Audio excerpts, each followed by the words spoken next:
Dando reinício à sessão, pedimos às pessoas que se acomodem, para que temos silêncio aí para darmos prosseguimento e andamento das oitivas aí. Vou ler aqui, né? Com a lavratura data, declaro encerrada a presente oitiva. Na sequência, daremos prosseguimento às demais oitivas. Muito obrigado pela presença de todos, obrigado a todos que nos acompanham pela mídia e redes sociais. Informamos que as testemunhas, ou melhor, informamos que a testemunha Alexandre Postal, conselheiro do Tribunal de Contas do Estado, juntamente com o presidente desse tribunal, encaminhou um documento externo a esta Casa, que tombou sobre o número 428 de 2019. Solicito que a vereadora Paula faça a leitura. Ofício número 544 de 2019. Porto Alegre, 26 de novembro de 2019. Ilustríssimo senhor vereador Alceu João Tomé, presidente da comissão processante, Câmara Municipal de Caxias do Sul, Rua Alfredo Chaves, 1323, Caxias do Sul, Rio Grande do Sul, CEP 95.020.460. Senhor vereador, em atenção ao ofício número 308 de 2019 dessa Câmara Municipal, por meio do qual foi requisitado a esta Corte o comparecimento do conselheiro Alexandre Postal, na qualidade de testemunha da defesa, no dia 27 de 11 de 2019, às 13 horas, em processo que apura infrações político-administrativas atribuídas ao chefe do Executivo Municipal, esclareço, primeiramente, que na data em questão se realizará nesta Corte, a partir das 14 horas, como habitualmente ocorre às quartas-feiras, sessão ordinária do Tribunal Pleno, entre parênteses, 46ª sessão do ano de 2019, cuja pauta de julgamentos já se encontra elaborada e publicada, incluindo 4 processos de relatoria do conselheiro Alexandre Postal, conforme publicação no Diário Eletrônico deste tribunal, documento anexo.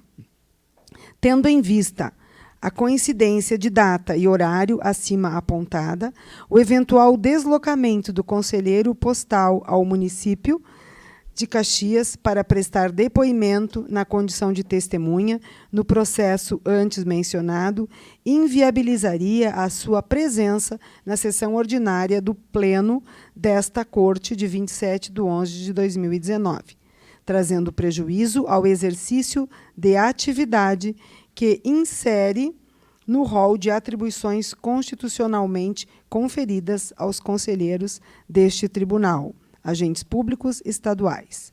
Merece também registro, de outra parte, o fato de o conselheiro Alexandre Postal atuar como relator nesta Corte, nos processos de contas de gestão, processo número 3.201, de 200/19-1, e de contas de governo, processo número 3.201-020019-1, do Executivo Municipal de Caxias do Sul, referentes ao exercício de 2019, bem como no processo de inspeção especial número 29.182-0200/19-7, no processo de auditoria de atos derivados de pessoal, número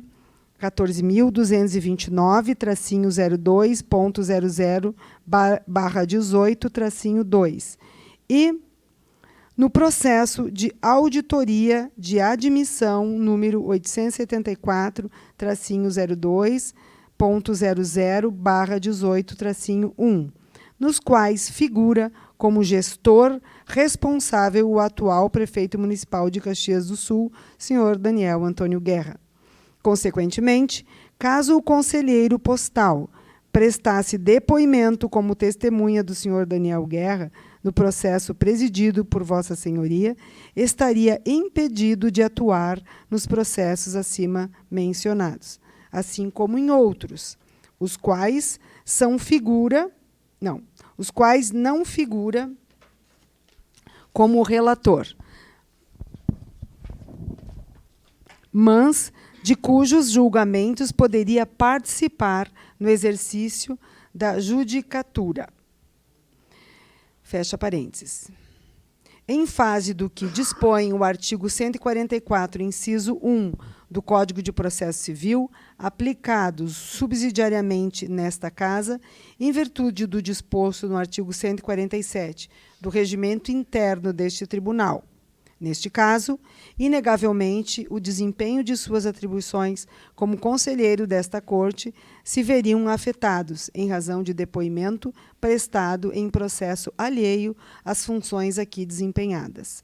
Ante as razões acima expostas, e mesmo reconhecendo a inegável importância da missão atribuída a esta comissão processante desta Câmara de Vereadores, comunico a Vossa Senhoria a impossibilidade de comparecimento do conselheiro Alexandre Postal para prestar depoimento, na condição de testemunha, à referida comissão processante. Atenciosamente, conselheiro Alexandre Postal e conselheiro Iradir Pietroski, presidente. Obrigado, Era isso, vereadora. presidente. Solicito à procuradora que se manifeste, se dê interesse. Então, considerando o ofício encaminhado pela testemunha, né, a conselheira Alexandre Postal, eu gostaria de deixar solicitado, né, requerer essa comissão, na pessoa do presidente, que, considerando que a testemunha que faltar poderá ser, inclusive, intimada via judicial, gostaria de requerer à comissão que fizesse essa intimação, para que, na via judicial, a testemunha fosse intimada, considerando a importância dela para a defesa diante das razões já expostas. Gostaria também de solicitar que os documentos, no caso o ofício, também fosse encaminhado à defesa para que tivéssemos a cópia física dele, posteriormente requerendo também via ofício para a comissão. Em função desse pedido, suspendemos novamente a sessão para que a gente possa consultar a comissão aí. Essa sessão momentaneamente. Obrigada.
Formamos novamente a sessão. Por gentileza, senhor presidente, desculpe interrompê-lo, uma questão de ordem. Queria fazer um pedido ao senhor. Posso falar? Gostaria de reiterar a todos os senhores e senhoras aqui presentes nesse recinto da gentileza de que os senhores que têm aparelho celular pudessem colocar no modo avião ou no silencioso, que nós também tivéssemos o compromisso na deliberação dessas oitivas, que é algo complexo para a nossa cidade de Caxias do Sul, de também ter o respeito de não poder ter o trânsito de muitas pessoas na saída do recinto e entrada, como também da conversa para não atrapalhar aqui tanto a parte dos depoimentos, como também do acesso a ambas as partes aqui na mesa.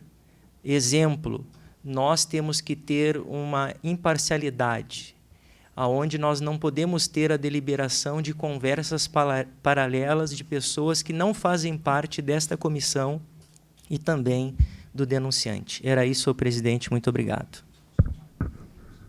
Obrigado, vereador. Eu acho que das duas partes, né? Gostaria de suscitar também questão de ordem em apreço à manifestação do vereador Fiuza, considerando que acato de imediato, né, assim como as interferências não fazem parte. Também gostaria de deixar consignado que a consultoria externa não está prevista no rito. Então, desde o início desta solenidade, foi solicitado pela defesa a presença do assessor jurídico. Foi negada a defesa e está sendo feita consultoria externa que não é prevista no rito. Toda vez que é suscitada uma questão de ordem, sai alguém da sala e volta com a consultoria externa. Isso não é rito para esta solenidade. Eu solicito novamente que a próxima questão de ordem suscitada seja com o assessor jurídico presente aqui. Vejo nada de prejudicar a sessão, o andamento, né? E eu acho que, nesse momento, eu acho que o rito está seguindo normal e vai seguir normal, né? Isso não quer dizer que a comissão processante tenha que ter um assessor jurídico aqui na frente, né? Então, a gente vê nitidamente que não está atrapalhando em nada, né? Só para considerar que a consultoria externa não está prevista e, dessa forma, as deliberações devem ser feitas pela comissão no ato da questão de ordem. Obrigada. Informamos que os documentos solicitados serão encaminhados posteriormente a Vossa Senhoria e ao senhor prefeito. Em relação ao pedido de Vossa Senhoria para que a comissão ajuize ação, requerendo que o conselheiro do Tribunal de Contas compareça nessa casa a fim de prestar testemunhas sobre o processo que tramita nessa comissão, indeferimos o pedido. Vossa Senhoria poder fazer encaminhados jurídicos que acham necessário, uma vez que cabe exclusivamente a parte da condução de testemunhas por ela arroladas, para prestarem depoimento.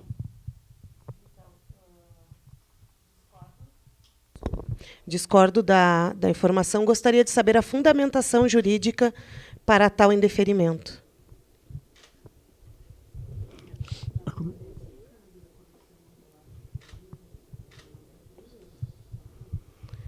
A gente sabe muito bem que quem tem que arrolar as testemunhas é a comissão, né? Então, em função disso, pelo não comparecimento... A fundamentação jurídica, por favor. Não causa nenhum prejuízo para a comissão, né?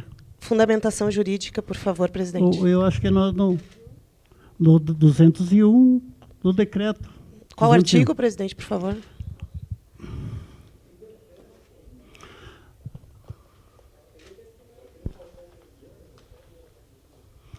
Eu vejo assim que eu não tenho que dizer qual é que é o artigo, né? Está indeferido e eu peço que assim, vamos dar novo prosseguimento e passamos a ouvir a nova testemunha aí. Tá. Eu gostaria somente, então, de deixar consignado em ata que o inciso 3º do artigo 5º, ele prevê... O inciso 3º do artigo 5º, ele prevê que podemos arrolar as testemunhas. O presidente deverá designar, desde logo, o início da instrução e determinar os atos, diligências e audiências que se fizerem necessários, bem como o depoimento do denunciado e a inquirição de testemunhas. Neste caso, fica claro que a Câmara tem que fazer essa inquirição e fica consignada o meu requerimento como questão de ordem. Gostaria também, para a oitiva da próxima testemunha, que fosse lida novamente a denúncia, já que a mesma não estava presente no ambiente.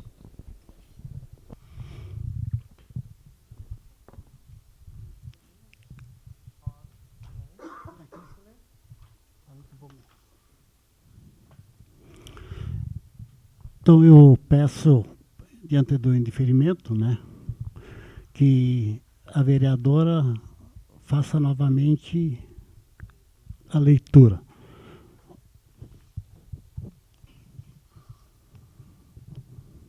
Na data de 27 de setembro de 2019, Ricardo Fábio de Abreu protocolou junto à Câmara Municipal de Caxias do Sul a denúncia e pedido de impeachment do prefeito municipal, senhor Daniel Antônio Guerra. Uma vez protocolado o documento, foi gerado o documento externo 365 de 2019.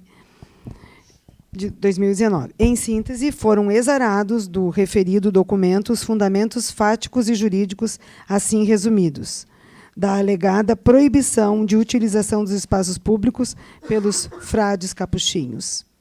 Em 30 de nove de 2019, o denunciante aditou a denúncia contida, documento externo 365 de 2019, o qual foi devidamente protocolado por esta Casa, gerando o documento externo 366 de 2019.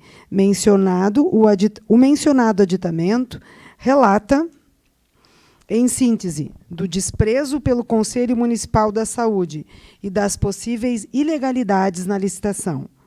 A denúncia, com aditamento, foi incluída na pauta da primeira sessão, que se seguiu na forma do disposto artigo 5º, inciso 2, do Decreto-Lei nº 201, de 1967, para ser lida e submetida à consulta junto ao plenário da Câmara Municipal acerca de seu recebimento. 358ª sessão ordinária na 17ª legislatura, em 1º de 10 de 2019. Não pode. Não pode se manifestar. Na referir... Não Tem questão de ordem aí, então. Na referida sessão, no âmbito da consulta ao plenário da Câmara Municipal de Vereadores, o vereador Alceu João Tomé solicitou o adiamento da votação por 5 dias, conforme disciplina o artigo 121 do regimento desta Casa Legislativa, o qual foi aprovado por maioria de votos. Na data de 2 de outubro de 2019, o denunciante protocolou um novo aditamento à denúncia, documento externo, número 365 de 2019, de sua autoria, subscrito com data de 1º de outubro de 2019, o qual fez gerar o documento externo 373 de 2019. O mencionado documento pode ser assim resumido: ato discriminatório, a parada livre. A denúncia, com seus devidos aditamentos, foi incluída na pauta da sessão imediata, sendo lida e consultada a Câmara sobre seu recebimento, na 361ª sessão ordinária da 17ª legislatura, em 8 de 10 de 2019. A denúncia com os aditamentos foi aprovada e acolhida, para fins de seu recebimento, por maioria de votos, entre parênteses, 14 votos favoráveis e 8 votos contrários. Em seguida, passou-se imediatamente ao sorteio da comissão processante. Foram sorteados o vereador Alceu João Tomé, do PTB, vereador Elisandro Fiuza Gonçalves, do PRB, e a vereadora Paula Cristina Iores, do PSDB. Os vereadores integrantes da comissão processante reuniram-se e deliberaram pela eleição da presidência e relatoria do processo, objeto do documento externo 365 de 2019, com aditamentos, ficando a seguinte composição: presidente da comissão processante, vereador Alceu João Tomé, relatora da comissão processante, vereadora Paula Cristina Iores de Oliveira, e membro da comissão processante, vereador Elisandro Fiuza Gonçalves. Por deliberação da comissão processante, a notificação do prefeito, senhor Daniel Antônio Guerra, ocorreu em 14 de outubro de 2019, às 18 horas. O denunciado, prefeito Daniel Antônio Guerra, na sala, na data de 21 de outubro de 2019, ingressou com mandato de segurança, número 5009515-21.2019.8.21.0010/RS, junto à 2ª Vara Civil, especializada em Fazenda Pública, da comarca de Caxias do Sul. Em 23 de outubro do corrente ano, a medida liminar requerida foi deferida pelo excelentíssimo juiz da 2ª Vara Civil, especializada em Fazenda Pública, da comarca de Caxias do Sul. O presidente da Câmara Municipal de Caxias do Sul e o presidente da comissão processante foram intimados da referida liminar na data de 24 de 10 de 2019. Na mesma data, os mesmos ajuizaram recurso de agravo de instrumento, número 5008875-97.2019.8.21.7000/RS, junto ao Tribunal de Justiça do Estado do Rio Grande do Sul, 4ª Câmara Civil. Na data de 28 de 10 de 2019, a Justiça Estadual deferiu o agravo requerido em decisão, quando, no agravo de instrumento supramencionado, a medida liminar foi suspensa, derivando o reconhecimento de restar válida e eficaz a notificação promovida pela comissão processante. Tudo retornou ao seu estado original. No dia 30 de outubro de 2019, a comissão processante emitiu o ofício número 244 de 2019, no sentido de informar e intimar o denunciado, o senhor prefeito Daniel Antônio Guerra, dos atos do processo de cassação, também fazendo alusão à pública e notória decisão do TJRS, disponibilizada para as partes nos autos eletrônicos do recurso de agravo de instrumento referido e de conhecimento público e notório através dos meios de comunicação, no sentido de que o desembargador Francesco Conte, da 4ª Câmara Civil do Tribunal de Justiça do Rio Grande do Sul, concedeu tutela recursal antecipada ao agravo de instrumento número 5008875-97.2019.8.21.7000, concedendo efeito suspensivo à decisão proferida no mandato de segurança, número 5009515-21.2019.8.21.0010, em tramitação perante a 2ª Vara Civil especializada em Fazenda Pública da comarca de Caxias do Sul. No dia 30 de 10 de 2019, o presidente da comissão processante, vereador Alceu João Tomé, protocolou o ofício número 254 de 2019, notificando o senhor prefeito Daniel Antônio Guerra e comunicando que a comissão processante apresentaria seu parecer pelo arquivamento ou pelo prosseguimento da denúncia.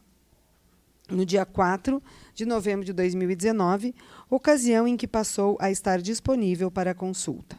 Na data de 4 de novembro de 2019, considerados os atos intimatórios em relação ao denunciado e, assim, tendo operado a comissão a adoção de procedimentos indigitados, a garantia do direito de ampla defesa e contraditório, a relatoria desta comissão exarou relatório pelo prosseguimento da denúncia.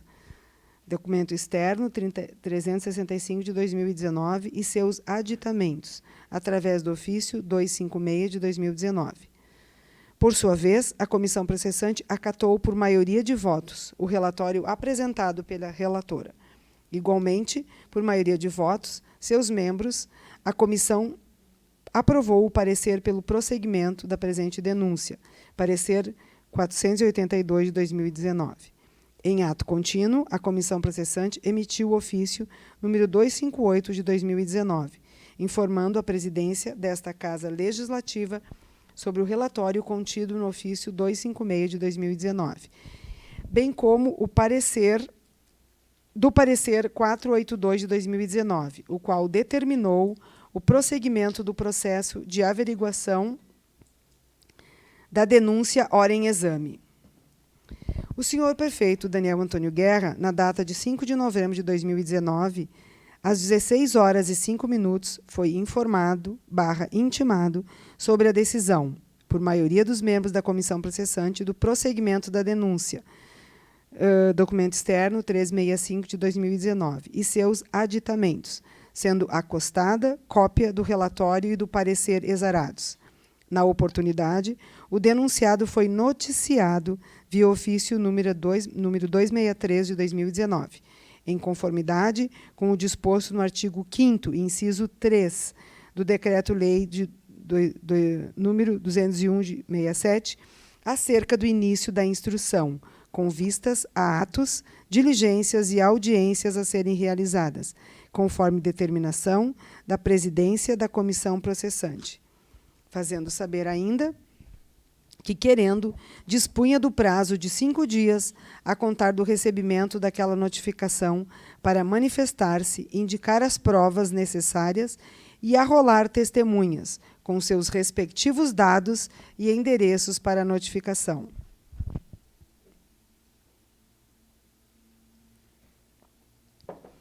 Em 11 de 2019, foi protocolado o documento do Poder Executivo PE 415 de 2019, contendo a defesa prévia do senhor Daniel Guerra, prefeito municipal de Caxias do Sul, ao processo, contendo pedido de impeachment protocolado nesta Casa, sob número, documento externo 365 de 2019. A comissão processante, através de seu presidente, na data de 14 de 11 de 2019, emitiu novos ofícios sob os números 284 de 2019 e 285 de 2019, a fim de comunicar o denunciado ou sua procuradora, na forma do inciso 4º do artigo 5º do Decreto-Lei 201/67, do protocolo, no dia 18 de novembro de 2019, do parecer previsto no artigo 5º, inciso 3 do Decreto-Lei 201 de 67, pelo arquivamento ou pelo prosseguimento da denúncia, ocasião em que passou a estar disponível para consulta. Na tarde de 14 de 11 de 2019, às 16h37, foi realizada a entrega da notificação com a comunicação contida nos ofícios números 284 de 2019 e 285 de 2019, a senhora Procuradora Legal do senhor Prefeito Daniel Antônio Guerra, doutora Cássia Andréa Azevedo Kuhn, que recebeu os mencionados ofícios, conforme disciplina o artigo 5º, inciso 4 do Decreto-Lei número 201/67. A relatoria desta comissão, na data de 18 de 11 de 2019, exarou o relatório pelo prosseguimento da denúncia, documento externo 365 de 2019, e seus aditamentos, através do ofício 289 de 2019. Por sua vez, a comissão processante acatou, por maioria de votos, o relatório apresentado pela relatora. Igualmente, por maioria de votos de seus membros, a comissão aprovou o parecer pelo prosseguimento da presente denúncia, parecer 505 de 2019. Em ato contínuo, a comissão processante emitiu ofício número 293 de 2019, informando a presidência desta Casa Legislativa sobre o relatório contido no ofício 289 de 2019, bem como do parecer 505 de 2019, que determinou o prosseguimento do processo de averiguação da denúncia ora em exame. O prefeito Daniel Antônio Guerra, na data de 19 de novembro de 2019, foi intimado sobre a decisão, por maioria dos membros da comissão processante, do prosseguimento da denúncia, documento externo 365 de 2019, e seus aditamentos, sendo acostada a cópia do relatório e do parecer exarados, bem como do começo da fase de instrução do processo, ficando ainda intimado de que, nos termos do artigo 5º, inciso 3º, do Decreto-Lei número 201, de 67, será colhido seu depoimento pessoal, por último, no dia 28/11/2019, às 14 horas, na sala de comissões vereadora Geni Petef, na Câmara Municipal de Caxias do Sul, e de que a inquirição das testemunhas ocorrerá conforme o seguinte cronograma. Dia 26 de novembro de 2019, às 13 horas, inquirição das testemunhas Joelmir da Silva Neto, secretário municipal de Cultura, Mirângela Rossi, secretária municipal de Turismo, Tenente Coronel Julimar Fortes Pinheiro, comandante do 5º BBM, Frei Nilmar Carlos Gato, ministro providencial dos Freis Capuchinhos, e Frei Jaime João Bétega, secretário do Conselho de Obras Sociais dos Freis Capuchinhos. No dia 27 de novembro de 2019, às 13 horas, inquirição das testemunhas doutora Geraldine Golo de Oliveira, procuradora-geral adjunta Vangelisa Cassânego Lorandi, secretária municipal dos Recursos Humanos e Logística, doutor Júlio César Freitas, secretário municipal de Saúde, doutor Fabiano de Moraes, procurador da República do Rio Grande do Sul, e Alexandre Postal, conselheiro do Tribunal de Contas do Rio Grande do Sul. Na data de 19/11/2019, a procuradora do senhor prefeito Daniel Antônio Guerra informou a esta comissão que o prefeito não poderá se fazer presente na data marcada para sua oitiva. Na mesma data, esta comissão informou a procuradora do prefeito municipal como nova data a referida à oitiva no dia 2 de dezembro de 2019, às 9 horas. A comissão se reuniu diversas vezes com a equipe técnica da Câmara para tirar dúvidas, especialmente do ponto de vista jurídico. Esta presidência procurou agir como mediadora neste processo, de forma a conduzir as ações com neutralidade e de acordo com a legislação competente. Lembramos ainda o disposto no artigo 5º do Decreto-Lei número 201, de 1967, inciso 4. O denunciado deverá ser intimado de todos os atos do processo, pessoalmente ou na pessoa de seu procurador, com antecedência, pelo menos de 24 horas, sendo-lhe permitido assistir às diligências e audiências, bem como formular perguntas e reperguntas às testemunhas e requerer o que for de interesse da defesa. Inciso 5. Concluída a instrução, será aberta a vista do processo ao denunciado, para razões escritas, no prazo de 5 dias, e após, a comissão processante emitirá parecer final pela procedência ou pela improcedência da acusação, e solicitará ao presidente a convocação de sessão para julgamento. Na sessão de julgamento, o processo será lido integralmente, e a seguir, os vereadores que o desejarem poderão manifestar-se verbalmente, pelo tempo máximo de 15 minutos, cada um. E, ao final, o denunciado ou seu procurador terá prazo máximo de 2 horas para produzir sua defesa oral. Inciso 6º. Concluída a defesa, proceder-se-á às tantas votações nominais quantas forem as infrações articuladas na denúncia. Considerar-se-á afastado definitivamente do cargo, denunciado, que for declarado pelo voto de 2/3, pelo menos, dos membros da Câmara, em curso de qualquer das infrações especificadas na denúncia. Concluído o julgamento, o presidente da Câmara proclamará imediatamente o resultado e fará lavrar ata que consigne a votação nominal sobre cada infração e, se houver condenação, expedirá o competente decreto legislativo de cassação do mandato do prefeito, se o resultado da votação for absolutório. O presidente determinará o arquivamento do processo. Em qualquer dos casos, o presidente da Câmara comunicará à Justiça Eleitoral o resultado. Era este o relato, presidente. Obrigado, vereadora.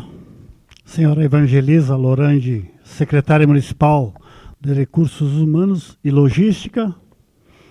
Vossa Senhoria fica à disposição, nesse momento, a procuradora do senhor prefeito municipal. E passamos de imediato a palavra à senhora procuradora Cássia Andréa Azevedo Kuhn. Obrigada, presidente. Secretária Evangelisa Lorandi, secretária de Recursos Humanos e Logística. Sua pasta é responsável pelos recursos humanos do município, onde faz todas as portarias, todos os atos referentes aos servidores? Sim. Além das atividades em relação aos servidores municipais, considerando a nomenclatura da pasta, né, Recursos Humanos e Logística, também é a pasta competente para a realização dos processos licitatórios no município? Sim. Secretária Evangelisa, por gentileza, em relação à movimentação dos servidores que trabalhavam no PA 24 horas e, posteriormente, foram relotados em outras UBSs em relação ao fechamento do PA, a senhora poderia nos informar como se deu essa relotação, se foi possível que os servidores, por vezes, escolhessem uma UBS diante da possibilidade, né, da deliberação que não viesse a atrapalhar suas atividades pessoais, e, enfim, como que se deu essa relotação em relação aos servidores que trabalhavam no PA 24 horas quando foram relotados para as UBSs? Certo. Bom, primeiramente, boa tarde a todos, né? Eu acho que é sempre bom a gente ter esses momentos de esclarecimento, né?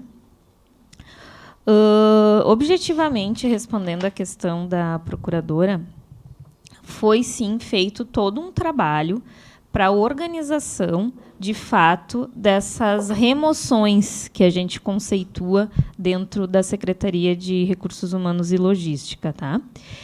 Tivemos que obter alguns critérios, lógico, né? Então, o critério inicial foi por tempo de serviço. As pessoas que tinham mais tempo de serviço público, elas tinham prioridade da data e do horário. Como nós estávamos falando de mais de 250 servidores, nós tivemos aí uma semana intensa de remoções, né? Das pessoas poderem escolher, então, os seus locais de trabalho.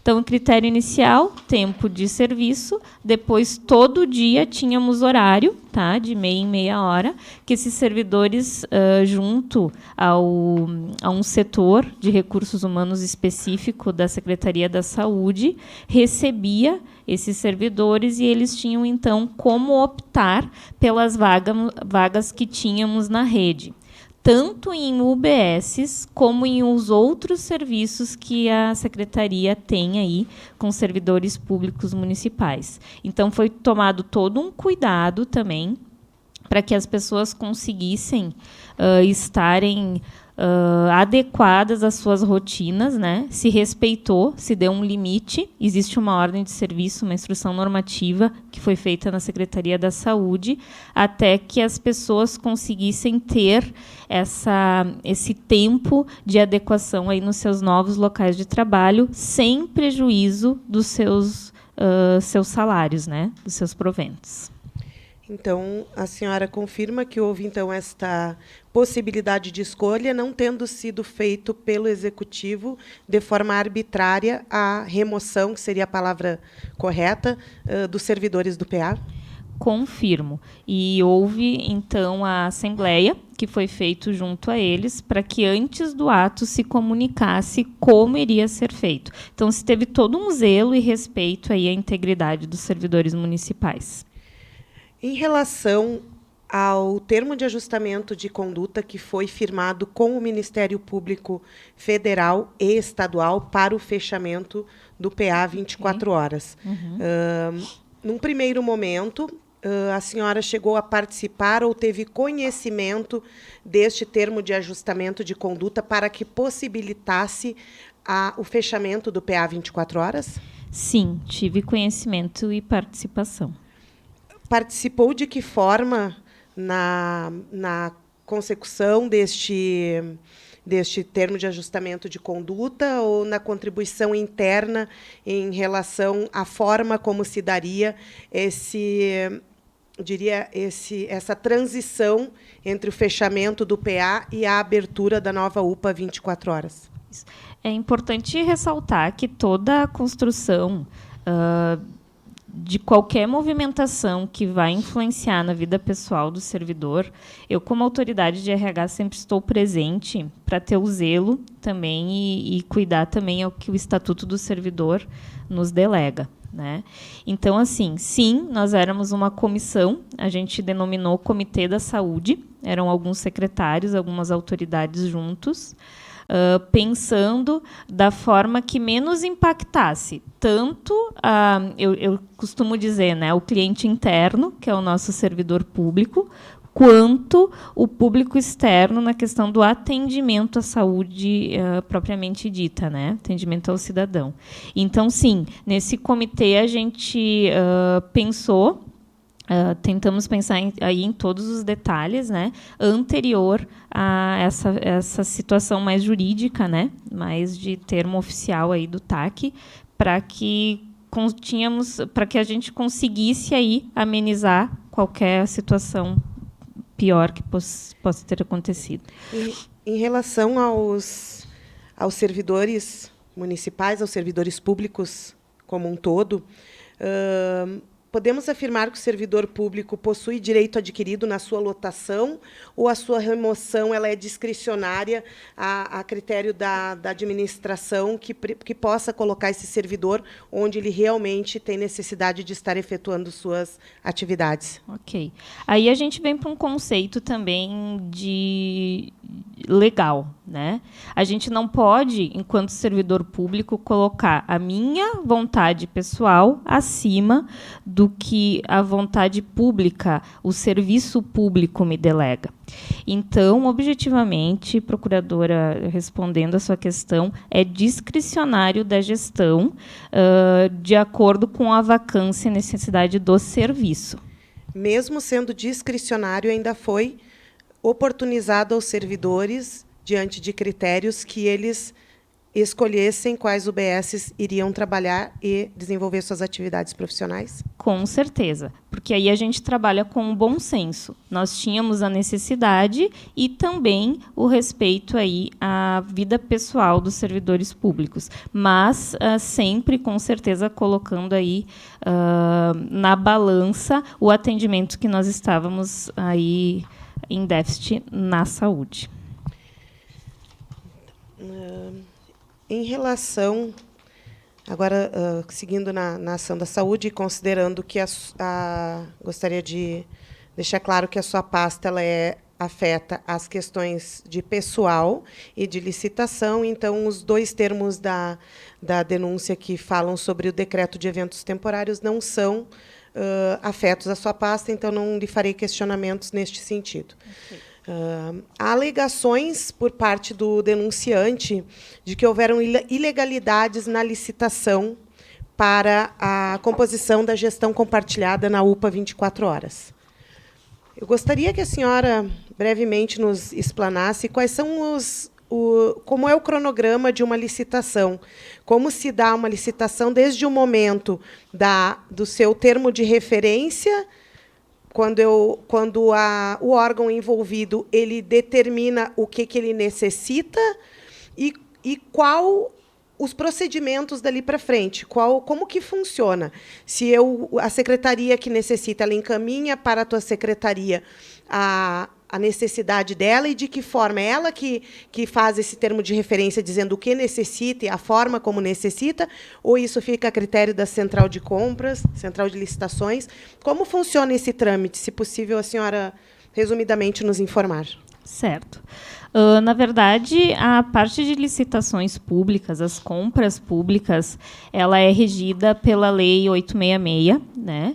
de 93, se eu não me engano. Essa lei ela tem várias modalidades de compras municipais e compras públicas, que ela vai desde um pregão, desde uma concorrência, desde um chamamento, desde um convite, tem N situações, né? Então, o que ocorre? Quando a secretaria demandante, que eu costumo dizer, ela traz a necessidade para a central de compras, nossa Senlic, né, que hoje a gente trabalha com essa nova nomenclatura, ela traz a necessidade. E ela, enquanto demandante técnica, ela precisa especificar o que ela precisa, como ela precisa, pois, de fato, não somos conhecedores de tudo, né? Então, essa parte técnica da área demandante é muito importante para nós podermos entender em qual modalidade da lei maior, né, da lei de licitações, aí, que a gente possa enquadrar esta demanda. Após isso, então, o termo de referência é confeccionado ali junto à equipe da Senlic, né? Nós colocamos algumas atenções assim de normas legais de licitações. Após terminado esse termo de referência, a gente reencaminha para a área demandante para ver se de fato a gente não teve alguma alteração, né, no escopo aí do objeto e da necessidade real. Após isso, tem que se fazer a formatação do preço, né, que o orçamento ele é feito, sim, pela Senlic atualmente, mas também, na época, com o apoio aí da parte técnica da Secretaria da Saúde, especificamente financeiro, para a gente ter a justificativa de preço, né?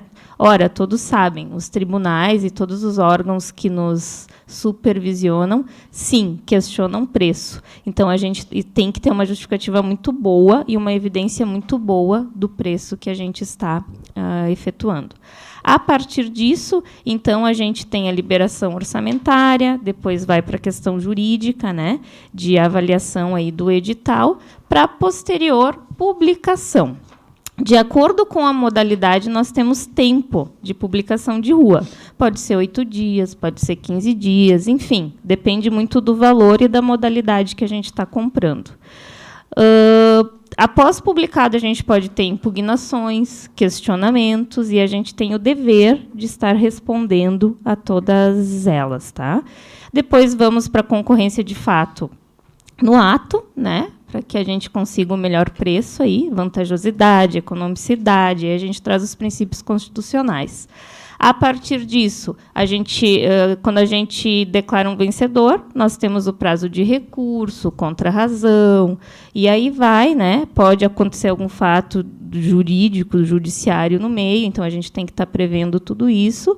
Após isso, nada mais questionável, né? Nada mais se questionando. Eu, né, enquanto autoridade, faço a adjudicação do resultado, que é o julgamento final, e eu declaro a vencedora. A partir disso, a gente encaminha o vencedor para a secretaria aí que tu nos demandou oficializar o contrato, para efetivamente contratar e fiscalizar. Em relação especificamente à licitação para a gestão compartilhada da UPA 24 horas, qual foi a modalidade aplicada? Tivemos o chamamento público. E esse chamamento público, ele gerou alguma ação judicial por parte dos participantes da licitação, do certame? Sim, tivemos uma impugnação, um pedido de impugnação. Esta impugnação foi provida pelo juízo ou foi indeferida? Foi indeferida. Era um pedido de impugnação da, se eu não me engano, é IB Saúde, né, uma das homologadas, e foi o indeferimento do judiciário ainda com agravo a nosso favor. Especificamente, a licitação do chamamento público para a gestão compartilhada da UPA, especificamente, quanto tempo durou a parte que julga as propostas? Quanto tempo durou o julgamento destas propostas? O julgamento final, até eu trouxe aqui, porque são muitas datas, né? Então, a gente teve 2 etapas, a etapa da avaliação da parte técnica e depois a avaliação da proposta de preço. Tá? Então, nós tivemos aí em torno de uns 2 meses e meio para se concluir. Somente a parte da avaliação. Não, a avaliação e preço. E preço. Isso aí. Tá.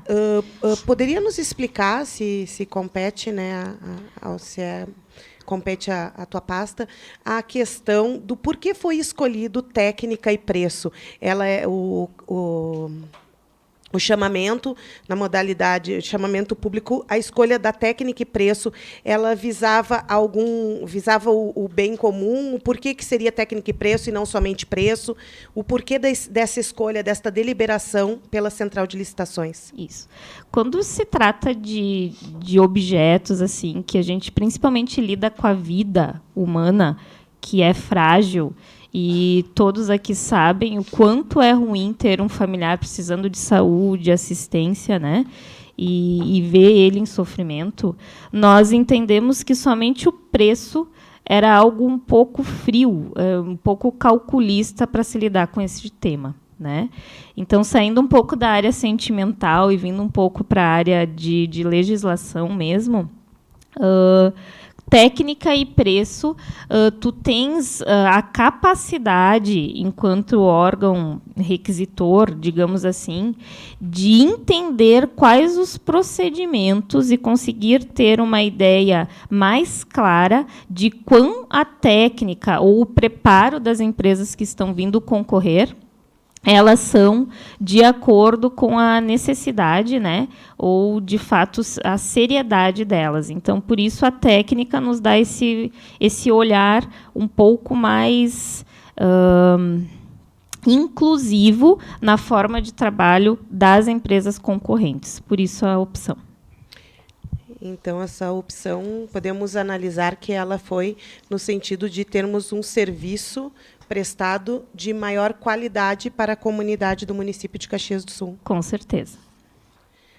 Ainda em relação à questão do chamamento público para a UPA, esse chamamento público já se esgotou, já foi finalizado, homologado. Foi encerrado no dia 24 de outubro. Esse chamamento público teve uma situação no seu decorrer, que, inclusive, faz parte da denúncia, em que houve um pedido, né, uma denúncia solicitando uma medida acautelatória ao Tribunal de Contas do Estado. Teria como nos explanar como funcionou, como transcorreu a situação da medida cautelatória e qual foi a sua finalização? Se essa medida cautelatória ela seguiu ou não prosseguiu e qual o motivo? Isso. Na verdade, o Tribunal de Contas do Estado, que foi o TCE, ele tem assim a cultura e, graças a Deus, né, a rotina de estar sempre fiscalizando as licitações do município.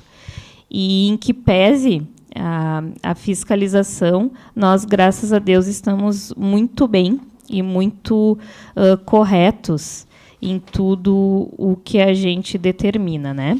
Então, como essa fiscalização ela é contínua, e hoje todos sabem que o TCE, já existe um escritório do TCE na cidade de Caxias do Sul, isso se torna mais constante. Então, numa dessas visitas, a auditora veio e conversou com a gente, até porque tema UPA Central é um tema polêmico, certo? Então, de fato, chama atenção. Quando ela veio conversar com nós, ela teve acesso ao edital, porque o edital é público, e aos esclarecimentos que ela necessitava. A partir daí, se lavrou para o conselheiro, que até testemunha, né, que será rolada, as opiniões que a auditoria teve em relação a esse chamamento. Tá? Especificamente, pelo que eu me lembro, teve 4 itens, tá? Que era a não exigência de documentos para habilitação, conforme a auditoria do TCE, ok? A questão da exigência dos SEBAS, a ausência de critérios para a proposta técnica e formulação do preço, Esses eram os questionamentos que o TCE impetrou ali e fez com que a administração, então, sentasse, conversasse e respondesse essas questões aí para o TCE. O TCE ele tem alguns papéis. Ele tem o papel punitivo, se entender que existe ilegalidade, tem o papel de auditoria, que é crucial e é bem dentro do viés do serviço deles, né? E também não podemos dizer que o TCE, dentro desse trabalho, ele acaba também cooperando com a melhoria de tudo aí que a gente precisa fazer. A partir desses 4 apontamentos, a prefeitura, o município de Caxias do Sul fez a defesa, né, consistindo em provas e documentos, e o TCE acabou por não, o relator, enfim, ali, né, ele acabou por não procedendo pela medida acautelatória, porque talvez o que o papel escreve, né, quando a gente conversa, explica e diz de onde vem e o porquê vem, as coisas se tornam um pouco mais claras. A partir disso, desse envolvimento, dessa conversa e da produção de documentações, foi arquivado. Em relação agora ao termo de ajustamento de conduta, firmado entre o município de Caxias do Sul, através da Secretaria Municipal de Saúde, e os Ministérios Públicos Federal e Estadual, há pouco tempo houve um aditamento deste termo de ajustamento de conduta. Neste aditamento, nós podemos dizer que os Ministérios Públicos Federal e Estadual estão fiscalizando o cumprimento deste termo de ajustamento de conduta, o município está sendo fiscalizado, e como tem sido este retorno dos Ministérios Públicos Federal e Estadual quanto ao cumprimento deste TAC? Certo. O primeiro TAC, né, ele culminou no fechamento, em algumas metas aí e obrigações do município, e o segundo, né, que é o complementar aí, eu estive presente também, inclusive assinei o TAC como representante também do município. Olha, a auditoria do Ministério Público Federal e Estadual é, de fato, uma auditoria, né? Então, assim, o que alinhamos terá que ser cumprido, né? E prazos dados terão que ser prazos executáveis. Então, eu entendo que eles estão fazendo o papel deles como Ministério Público Estadual e Federal, e acho que eles estão corretos. Não que seja pertinente tanto ao caso aqui, mas, conforme firmado no aditivo deste termo de ajustamento de conduta recentemente, o município se comprometeu com a abertura da UPA 24 horas até o final do mês de dezembro. Está sendo fiscalizado pelos Ministérios Públicos e será mantido este cumprimento, como tem sido mantidos o cumprimento das demais cláusulas até o momento? Sim, está sendo fiscalizado. A cada conclusão dos mais de 44 editais para a abertura aí da UPA central, a gente tem que fazer a prestação de contas, né, tanto pública como documentada, e, com certeza, cumpriremos o prazo do dia 31 de dezembro.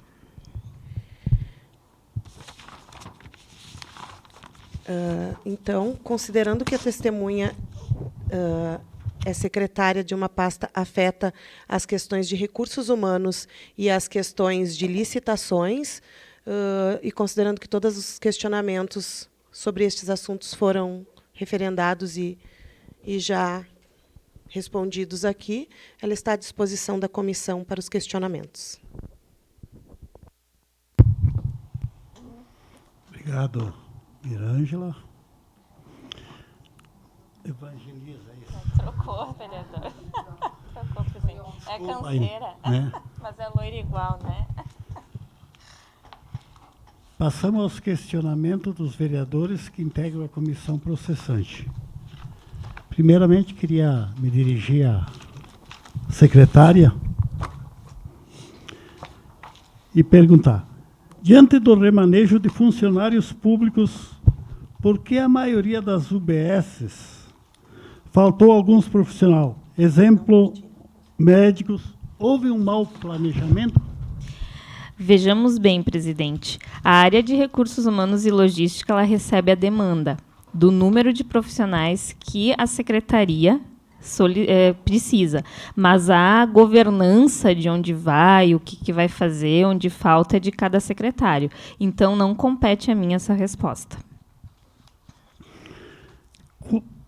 Eu pergunto se tem conhecimento, enquanto estava orçada a obra de licitação, diante da modalidade dessa licitação, houve aditamento de valores?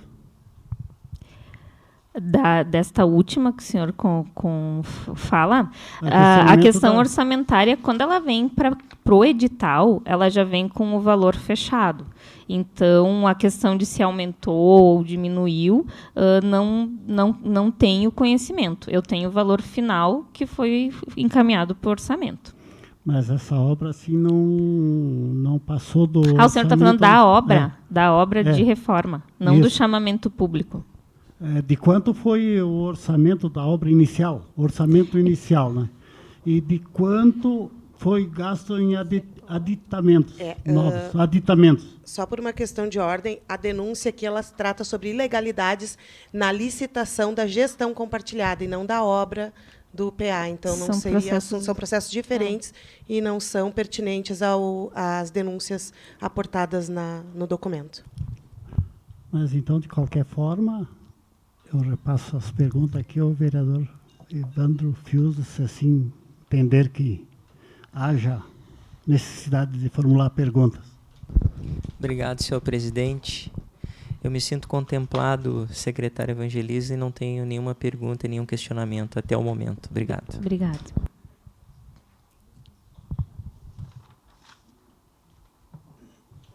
Damos a palavra, então, à vereadora Paula Iores, se interessar fazer questionamento à secretária. Certo. Sim, obrigada, presidente. Então, secretária Evangelisa, boa tarde. Boa tarde. Qual foi a orientação dada pela administração municipal para deslocar os 252, servidores do local para outras unidades? Do procedimento? Qual foi a orientação dada pela administração municipal? Ok.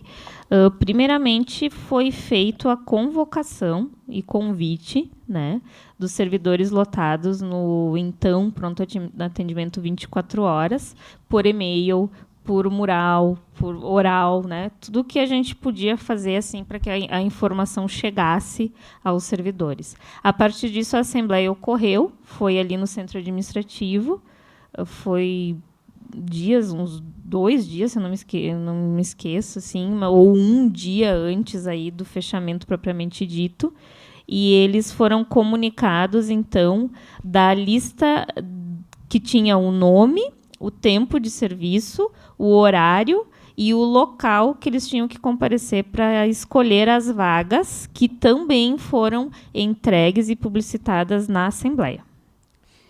Os servidores não foram consultados, só informados. Sobre a questão da regra? Não, que eles seriam trocados de lugar e não retornariam. Uma pergunta importante. Eles foram informados que não retornariam mais ao local onde eles estavam trabalhando atualmente? A partir da Assembleia, a comunicação oficial da Prefeitura.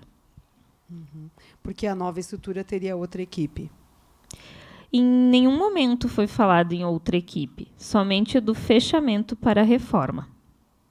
Então, eles foram transferidos, puderam escolher para o melhor local, mas não foram avisados que não retornariam mais para o local de onde eles vieram. Em que pese a sua pergunta, vereadora, o que nós tratávamos na época era a realidade. A realidade é que nós tínhamos um PA com uma estrutura totalmente disfuncional, e eu falo de físico, estrutural, tá? E a gente tinha que fechar aquele PA. E, de fato, nós não poderíamos deixar o servidor público sem ofício, sem remuneração e sem destino.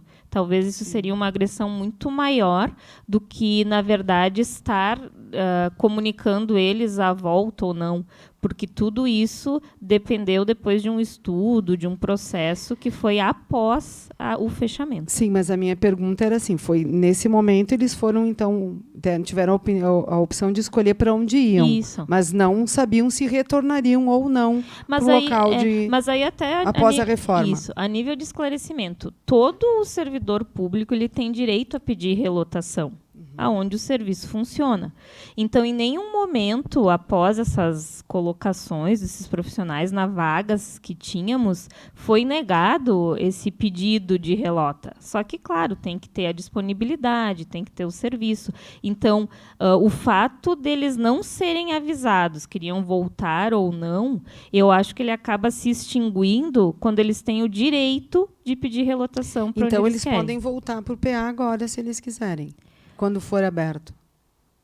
Não em função da modalidade de contratação.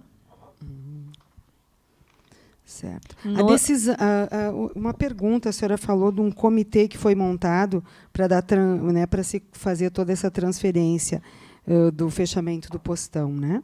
Quem compõe esse comitê?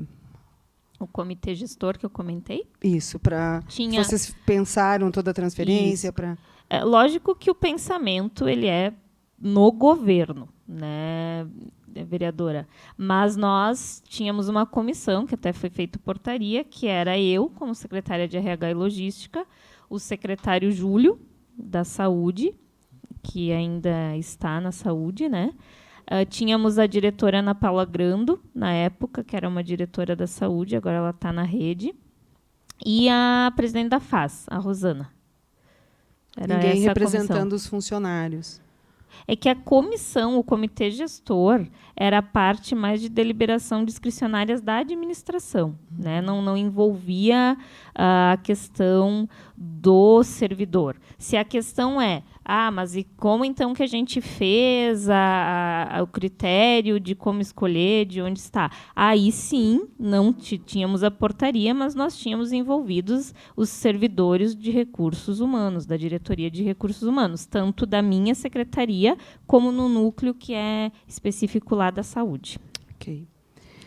A decisão para terceirizar o antigo postão 24 horas, hoje UPA Central, foi de quem? Acho que é uma decisão de governo, né? Foi do governo. É discricionário de gestão. Vossa Senhoria consultou o prefeito para realizar o chamamento público 149 de 2019? As demandas que são feitas para a Secretaria de RH e Logística no que tange licitações, elas vêm da área demandante. E não cabe a mim responder a sua pergunta. Mas se foi do prefeito, veio da área demandante, então, não do prefeito. Não, eu estou dizendo que esta questão que a senhora me fez, quem vai ter que lhe responder é quem estava à frente da Secretaria da Saúde. Não estou dizendo que veio de um ou de outro. A senhora, como secretária de Recursos Humanos, segue uma orientação no sentido de que o servidor ele não tem direito adquirido de lotação, sendo que a troca de local de trabalho faz parte do poder discricionário. Foi comentado isso, certo? Eu pergunto, existe determinação legal que definindo uma consulta prévia ao servidor para mudança na sua lotação? Se existe um serviço que atenda o servidor... Uma determinação legal que defina consulta prévia do servidor para mudança de lotação? Desconheço. Não sei. Acho que não. A senhora procurou o prefeito ou foi procurada pelo prefeito para a relotação desses funcionários, uma vez que a troca de local é um poder discricionário do prefeito? Vamos lá. Quando a gente fala de discricionariedade, a gente também precisa entender a questão dos níveis de discricionariedade. Se eu tivesse que colocar o prefeito municipal em tudo que é ação operacional, talvez ele não fosse prefeito, né? Então, a discricionariedade de onde ir, das vagas que existem, primeiro se dá pela oportunidade, pelo que se existe, né? Segundo, se dá por um rito de estatuto do servidor. Então, a gente... e depois, pela lei maior. Serviço, a gente precisa... O serviço público está acima do meu bem e da minha necessidade pessoal. Eu acho que eu consigo te responder desta forma. Certo. A senhora, como secretária de Recursos Humanos, procurou o Sindicerv para tomar ciência de qual era o parecer do sindicato da categoria referente a toda essa situação? O Sindicerv ele era muito bem representado no Conselho da Saúde. O Conselho da Saúde, então, participou da decisão? Que, por vezes, e até onde eu sei, fomos avocados várias vezes, conversamos, avocamos, marcamos reuniões. Então, os assuntos referentes a servidores foram muito bem tocados e a todo tempo chamados nessa questão do Conselho da Saúde. Nas Mas reuniões. Eles foram pautados ou naturalmente entravam? Eu não faço parte do conselho, vereadora, mas eu sei que existiram várias atas, várias pautas, e com certeza foi mencionada a questão dos servidores.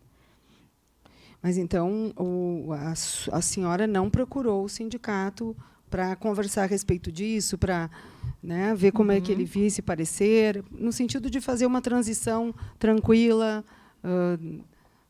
O Sindicato dos Servidores Públicos, ele tem toda a capacidade de questionar e se relacionar com a administração pública, certo? O que acontece? Em todo momento em que ele questiona e pede sobre a questão dos servidores públicos municipais, e que a gente consegue, tão logo, falar sobre isso, justificar legalmente sobre as ações, eu vejo que a comunicação ela é inerente aos fatos, tá? E a transição foi muito tranquila. Foi muito tranquila. Eu até peço assim para que vocês, de repente, num momento que puderem, conversem com os servidores que antes estavam trabalhando no pronto atendimento 24 horas, do antes e depois.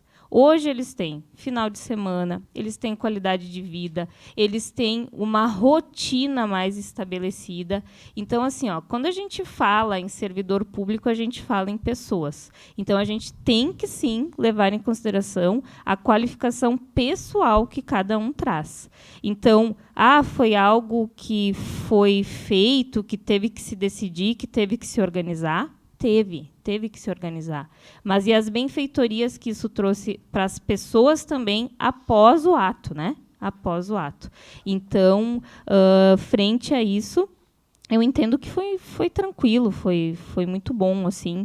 E eu sempre gosto de conversar com as pessoas antes e depois, né? E me satisfaz muito ouvir muitas pessoas que antes se encontravam um pouco até ansiosas, né? E agora se encontram mais calmas, mais felizes nos seus ofícios.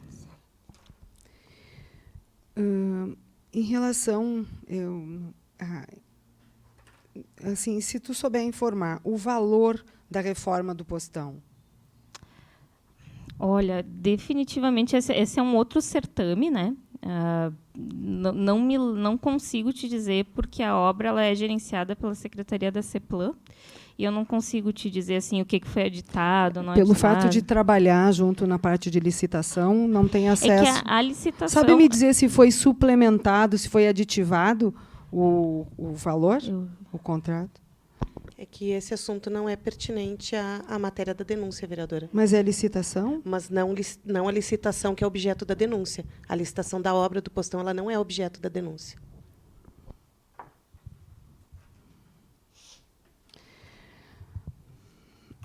Em relação ao chamamento público, então, antes a senhora deu uma explanação geral do processo de licitação. Eu gostaria que a senhora me relatasse como ocorreu o chamamento público, assim, todas as etapas. Certo. Então, vamos lá. O chamamento público específico da UPA Central, né? Então, primeiramente, eu acho que a gente tem que entender que existem legislações que permitem esses credenciamentos e essas organizações sociais, tá? Tá? Então, nós temos a lei federal, que é a 9.637, de 98, que, então, dispõe sobre a qualificação dessas organizações para esses chamamentos públicos. E a nossa lei municipal, que é de 2015, que é 8.059, assinada, então, pelo prefeito da época, o senhor Alceu Barbosa Velho, tá? Que qualifica aí as entidades sem fins lucrativos como organizações sociais. Então, essas leis, elas são o tronco, tá?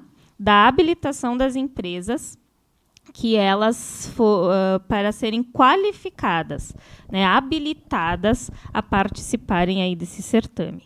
Após essa qualificação, essa que é depois declarada em decreto municipal de quem pode participar ou não, né, do certame, a gente lança o edital.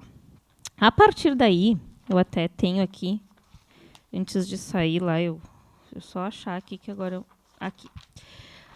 A gente fez o lançamento, então, do edital, que precisa estar aí no Diário Oficial Municipal, da União, do Estado, e no jornal que é contratado ali por nós por licitação, que é o Jornal das Cidades. Então, se publicita esse edital para que as empresas que anteriormente já qualificadas, elas possam ver se vão querer ou não participar do certame, tá? A partir dessa publicação, a gente pode aí receber impugnações, questionamentos. E é aí que a gente começa, então, aquele pergunta, responde, né? Daqui a pouco tem que ter alguma técnica jurídica para alguma situação. Então, nós publicamos, a fase interna aí de elaboração de edital foi até 9 de julho de 2019. Depois nós fizemos a publicação no dia 10 de julho de 2019. Logo em seguida, a gente começou com a fase de esclarecimentos, impugnações e questionamentos, que durou do dia 26 de julho até 8 de agosto. A partir daí, a gente abriu a sessão para a entrega da fase da análise técnica, porque a gente já tinha comentado que era técnica e preço, né? A técnica foi aberta dia 9 de agosto, né, que a gente começou, então, as pessoas entregaram os envelopes com as propostas técnicas e a comissão deu uma pausa nas licitações para avaliar isso, ao qual foi questionamento, mas nós publicamos um edital que as sessões seriam públicas e qualquer um que tivesse interesse podia participar, tá? E aí, a partir disso, a gente começou a avaliar e publicou ainda no dia 20 de agosto a análise. A partir daí, as duas empresas que compareceram, que era a InSaúde e a ProSaúde, eram as duas. Elas podiam questionar, né? Por que tu avaliou isso de um? Por que tu avaliou isso? E aí vai. E aí vai um tempinho também de interposto de recurso, de contrário da razão, enfim. A ratificação desses julgamentos e classificação técnica se deu em 6 de setembro de 2019. Depois disso, então, se abriu o certame para a proposta de preço. Tá? Essa proposta de preço também foi entregue, tá, com as planilhas orçamentárias, e aí a gente tem profissionais excelentes na área da saúde, técnicos em contabilidade, contadores, próprios agentes administrativos, receberam essas propostas e foram estudar para ver se elas tinham coerência, né, da proposta de preço. A partir daí também a gente tem aí um artigo na Lei 866, que é o artigo 48, que ele pode, dentro de todas as participantes, né, o município pode pedir para que eles façam reapresentação de propostas. Porque, de fato, às vezes alguma coisa que a gente não entendeu e tal, então o município também pede esclarecimento. Foi pedido para ambas, tá? E se encerrou essa análise de preço em 21 de outubro de 2019. A gente publicou também neste dia a classificação das propostas de preços, onde a InSaúde foi classificada, e tinha o prazo recursal, então, até dia 24/10, até às 16 horas para a ProSaúde entrar com algum recurso de questionamento. Não foi feito. Tá? A partir daí, no dia 24 mesmo, no mesmo dia, a gente abjudicou a licitação, publicou o resultado e encaminhou no dia seguinte o contrato para a Secretaria da Saúde. Foi comentado na sua exposição anterior que houve um pedido de impugnação de uma das empresas, que foi depois, no caso, né? Mas qual era o mérito do pedido? A anterior à qualificação, a IB Saúde. A IB Saúde, ela questionou a questão da obrigatoriedade do SEBAS. Né? O SEBAS ele é um certificado que as empresas elas recebem por dar assistência social, né, uma questão mais da vulnerabilidade, né, isso, e elas recebem incentivo de isenção tributária, né? Então, um dos nossos pré-requisitos na habilitação técnica era estar com o SEBAS, estar com o certificado em dia ou protocolado, né, se tivesse vencido, mas o protocolo, agora eu não me recordo bem o edital, mas tinha X tempos antes, tá, para a gente poder acatar que a empresa tinha. E aí a IB Saúde solicitou, ela não tinha, né? Ela não tinha, e ela quis impugnar o edital por não ter. Mas, tanto na avaliação do judiciário e depois tanto na avaliação do TCE, isso é uma qualificação de atendimento e do viés da saúde pública. Então, foi indeferido, né, até a procuradora tem mais propriedade do que eu sobre esse assunto, mas a gente teve o indeferimento e depois teve o agravo ainda da ação em benefício ao município. Então, por isso que não teve procedimento. Tanto que o SEBAS foi um dos 4 apontamentos feitos pelo TCE, isso, né? Você acha que houve uma documentação, SEBAS, formação de preço. Isso. Ele, na verdade, o SEBAS ele consegue diminuir cerca de até 25% do custo operacional do serviço. Então, quando a gente também vai para a lei pública de licitação e dos princípios constitucionais de vantajosidade, economicidade e não, claro, perdendo a qualidade, por isso técnica também no edital, a gente não teria o porquê a gente não exigir algo que também faz parte do nosso dia a dia, que é a vulnerabilidade social. Nesse sentido. Tanto é que tanto o TCE e tanto o Judiciário eu tinha entendido que provimento. O SEBAS seria no caso de alguma empresa que se candidatar, seja de ordem filantrópica. Não é isso? Não. O SEBAS ele veio na proposta técnica. Social. Isso aí. Ok.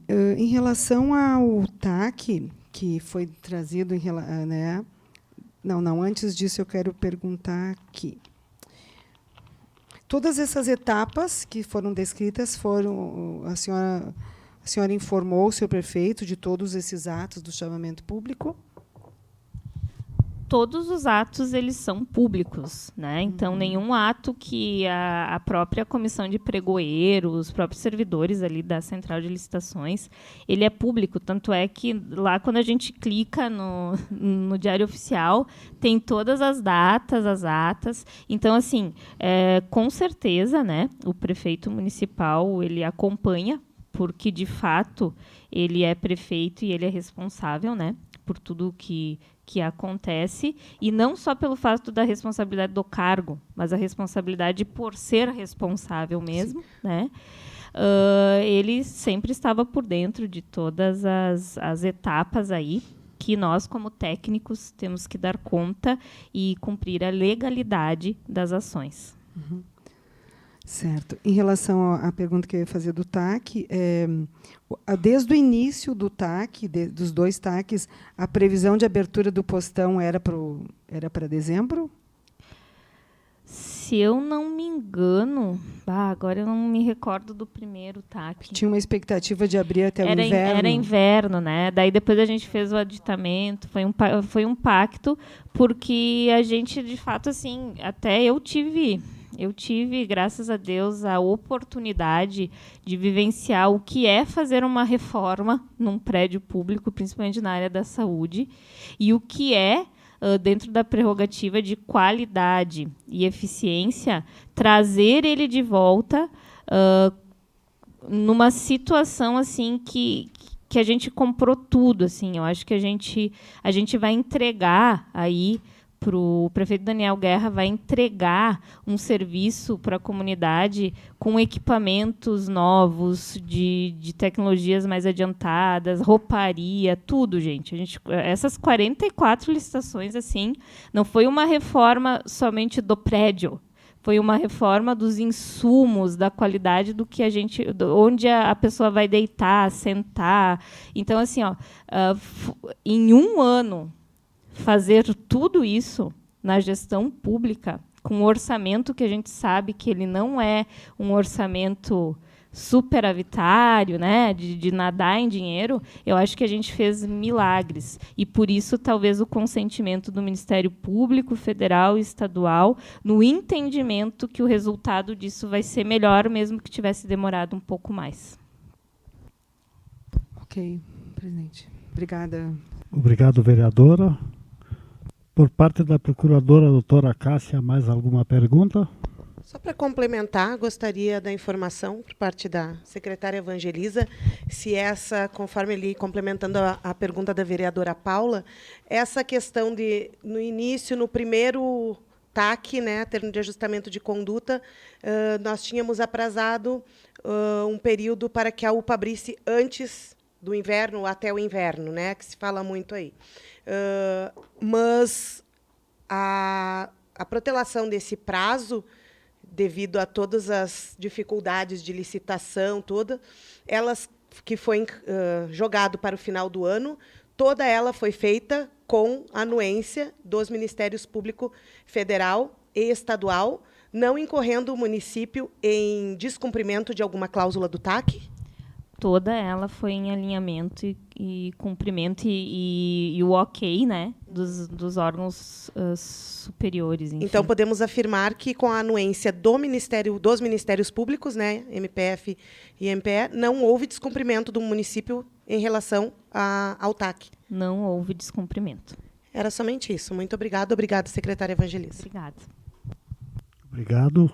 Nesse momento, suspendemos a presente sessão para que procedamos à lavratura da ata e que será assinada por todos os representantes. Solicito que os presentes aguardem a lavratura da ata. Obrigado a todos e suspensão momentaneamente da sessão.